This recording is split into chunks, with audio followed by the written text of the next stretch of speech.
A Marvels Avengers sequel, as in Marvels Avengers 2? Yeah, let's just say whoever gets this is very, very brave to take on a project as such, unless you are Insomniac Games, which, to be fair, I think could actually erase people's experiences with this game and ultimately just start fresh. But let's break down what's going on. If you could leave a like on this video, it helps a lot, but you can turn your like into a dislike if you get to the end and you say, well, I didn't actually enjoy the video. But if you could drop a like right now, it helps a ton. So, minus the bugs and glitches that this game had, I'm going to say it. I think it was well worth the $60 or whatever it was. But sadly, as we all know, 2023 is the year that this game wraps up, more or less. I think there's like 2 or 3 more heroes on the roster that have actually had work done to them. At this point, it's still just a matter of, okay, are they going to release that?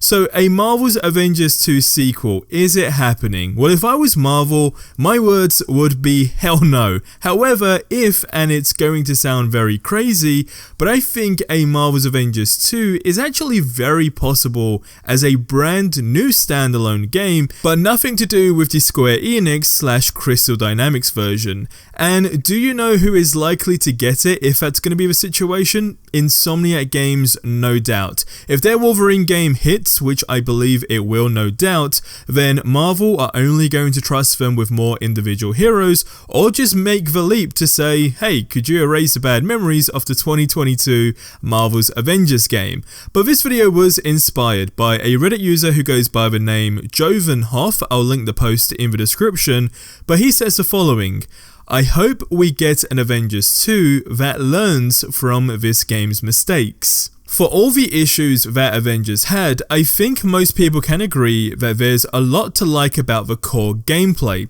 The characters, a couple exceptions aside, are extremely well designed, the combat is fun, and the gameplay is really fun. If the game was in the state that it is now, a year into its lifespan, then we'd have been in a great place. But we are not. It's clear as day that the biggest issues with Marvel's Avengers have been the complete lack of vision from leadership and a shoestring budget, both inexcusable for a AAA title on one of the hottest IPs in the world. Some lessons that I hope the next team takes when a sequel, spiritual or otherwise, enters development are as follows.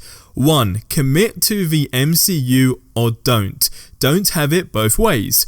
While I think the talk of the heroes being quote-unquote budget MCU versions of the characters is dumb as hell, the actors who played the characters in the MCU look like the characters that they were portraying. How shocking. The inclusion of characters like Hulk, Black Widow, Kate Bishop, and especially Mighty Thor, along with Spider-Man's apparently delayed release over more popular and iconic heroes like the Wasp and Scarlet Witch, reeks of trying to build off MCU synergy and doing it badly. Either admit that's what you are doing or genuinely go with your own thing. If Marvel / Disney mandates you synergize with the MCU, then suck it up and make it a core part of the design philosophy, and more importantly, own it instead of denying it. The player base isn't stupid enough to not see it. Number 2. Focus on the big name characters first. Crystal Dynamics seem to either dramatically underestimate the development time for new characters or have zero idea of how their less known characters' choices would be received. It almost feels like they assumed the game would be successful no matter what. Either way, characters like Kate Bishop and Mighty Thor were genuinely poor received, even though they are both fun to play. Get the big names in there to build up your brand and get off to a strong start. It's massively gut-wrenching that an Avengers game going into year 3 is unlikely to ever have the Scarlet Witch, Wasp or Vision as a part of its roster, especially with the level of quality the initial 10 characters, counting Spider-Man, provided. Number 3. Lead into the lore. There are nearly 60 years worth of material to use. use it. Why in the world are we wandering around freaking Utah and New Jersey instead of New York City and Asgard?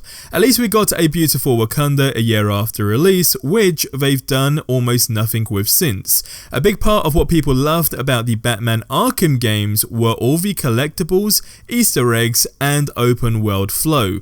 None of that exists in Marvel's Avengers, and it makes the world feel empty and soulless. Number 4. Figure out the money flow and commit to building the game whether it meets expectations out the gates or not. We've all seen how games like No Man's Sky, Fallout 76 and Final Fantasy have recovered from awful initial receptions with consistent ongoing improvements. Avengers very clearly never had that kind of unconditional support from its publisher Square Enix, and Crystal Dynamics was either unwilling or unable to provide the financial resources to enable Avengers to actually get up to speed. How do you spend this kind of money, which reportedly is close to $200 million, and then slash your budget as soon as it launches? Then you have the black eye that was monetizing consumables after promising cosmetic-only monetization.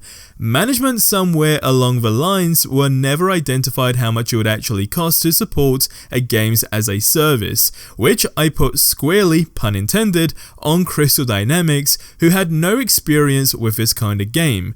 Character cards were a good idea, put it in a seasonal battle pass instead and charge $30 for it. People will pay for it. Figure out your financial situation first. Number 5. More coherent cosmetic policy.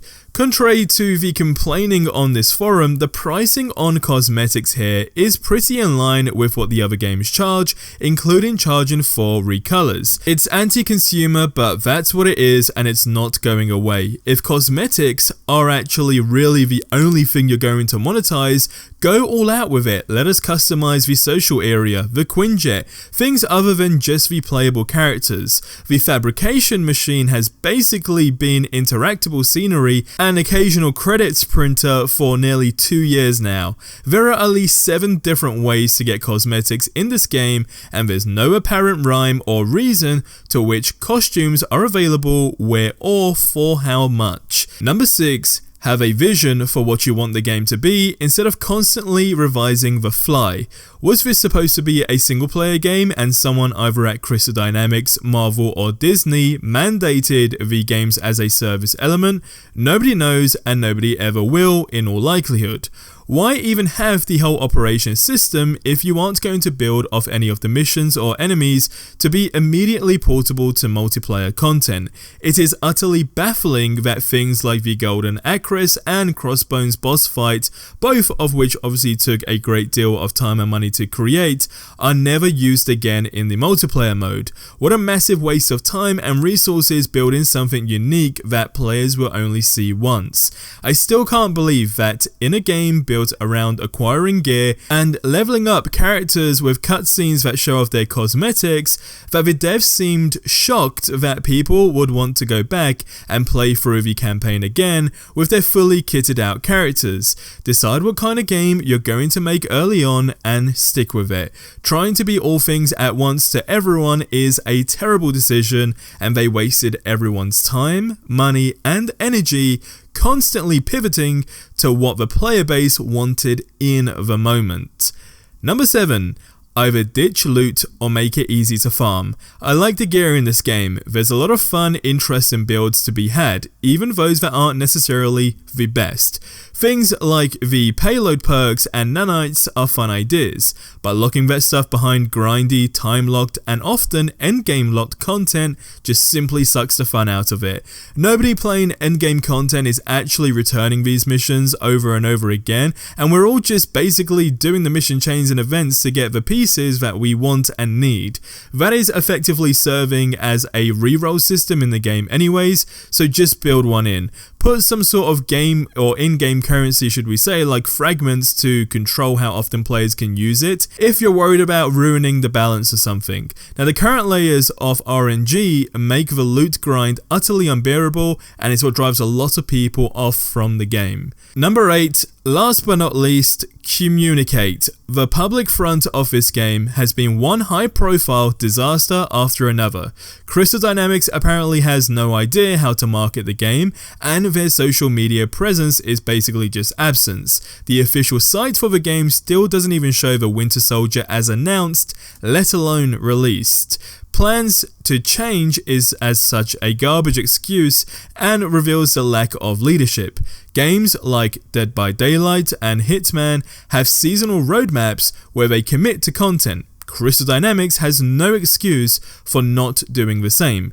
If people don't know what's coming up, let alone whether the game is continuing receiving support, then they aren't going to spend money on it or simply play it. This is basic stuff. I really wanted this game to succeed, but I'm shocked it's getting any updates at all given the last year of virtually no communication or certainty. Hopefully, the next attempt at creating an Avengers games as a service, MMO/whatever, goes better.